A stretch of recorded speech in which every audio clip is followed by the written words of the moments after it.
We just wanted to send a message to say hello and to let you know how much we're missing you, and to try and give you some tips to stay calm and to stay positive during this tricky time.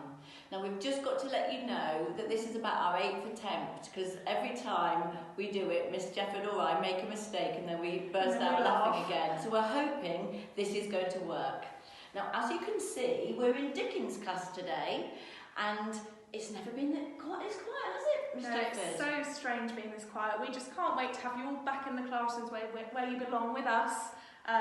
We really do miss you. Really strange, and we're really missing you here at school. Now you might wonder, are we sticking to the 2-metre rule? Well, look. We are following those guidelines, aren't we?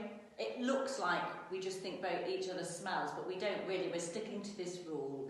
Now, some of you might be thinking area and perimeter. Our first idea for a challenge today is to think about different things that are the distance of 2 metres. So you might go around looking around the house or around the garden and finding different objects. For example, how many pencils make up 2 metres?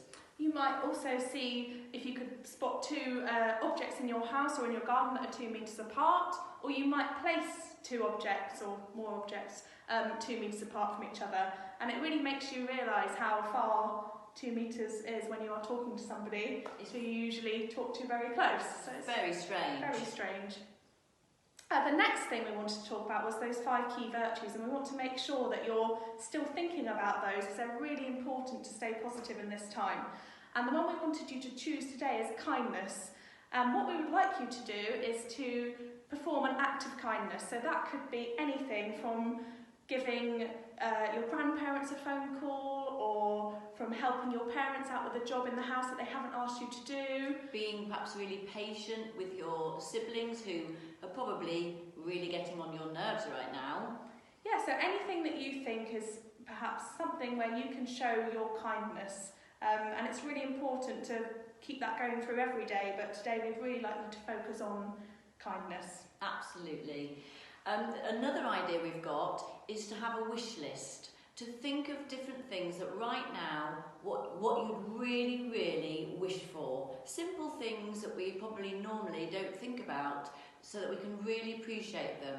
So what we'd like you to do is to think of something, for example, going down to the park with your friends, or going out rollerblading, and write it down on a piece of paper and pop it into a jar.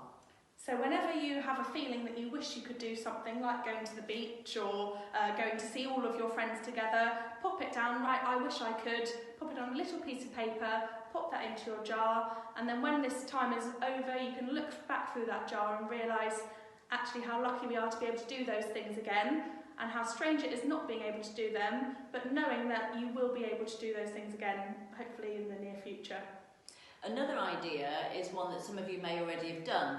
It's the rainbow pictures. So take a large piece of paper and either draw or paint a lovely colourful rainbow and stick it up in one of your windows so that people walking by can see. And it really is, I've walked past a few houses and seen it, and it really does make you smile, and it just makes you feel positive, knowing that we're all in this together and we're all trying to stay positive through all of this. Another idea we had was to create or to make yourself a time capsule.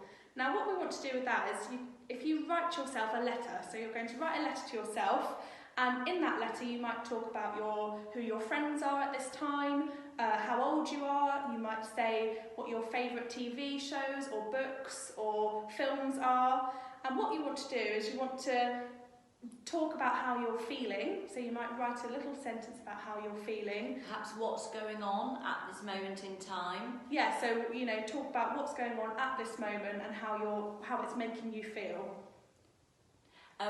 Also in your times capsule, you could, if you have a newspaper at home from the last week or so, you could cut out sections from it and make a scrapbook of articles from the newspaper, or perhaps, if you're allowed to, go online and print out some articles from the newspaper. Anything that you think would be really important and would be really interesting to read in the future about this strange time. Yeah, it could be an article from today about something that's going on in the world today, and pop that in there, and it will be good to read back on that and remember you know, what was coming out in the headlines. Could be about the queues in Morrison's. Yeah. Crikey. Another one is to put in your time capsule is to draw a picture of your family as it is now. So a little picture of all of you and your family, including your pets, and pop that in there as well. And you can also take some photos of family members, of things that are really important to you, things that show what you like. Yeah, and then once you've taken your photos, you can print them, and you can also pop that in your jar or your box or your scrapbook, however you want to do your time capsule. And once you've finished that capsule, then you could either dig it in the garden, or you could put it up in the attic. You need to put it somewhere where you can not reach it and then not think about it, so that in years to come, you might suddenly remember and then go back and get it, but you won't be tempted beforehand to do that. Yeah, we would say maybe try and leave it for about 10 years, and you will find that you will forget about it. And when you stumble upon it again in 10 years' time, it will be a really great thing to look back on and to see, you know, how you felt this time 10 years ago. Imagine what we'll look like in 10 years' time. Oh, hopefully not very different, Mrs. Sargent. Another tip is, I heard this morning that Max Whitlock, is the gymnast, is going to be doing some sessions every morning, like Joe Wicks. So if you're a really keen gymnast, look out for those. They're going to be starting next week, that you can do daily to keep you fit, which will keep a really positive mind as well. Yeah. Anyway, we just hope that you are having a good time at home, that you are enjoying this time with your family, enjoying the time in the sunshine that we're having at the moment. And we really miss you, and we can't wait to have you back with us. We really can't. So keep positive, keep doing everything your parents are asking you to do, keep smiling, and we'll see you all soon. Yeah, see you soon.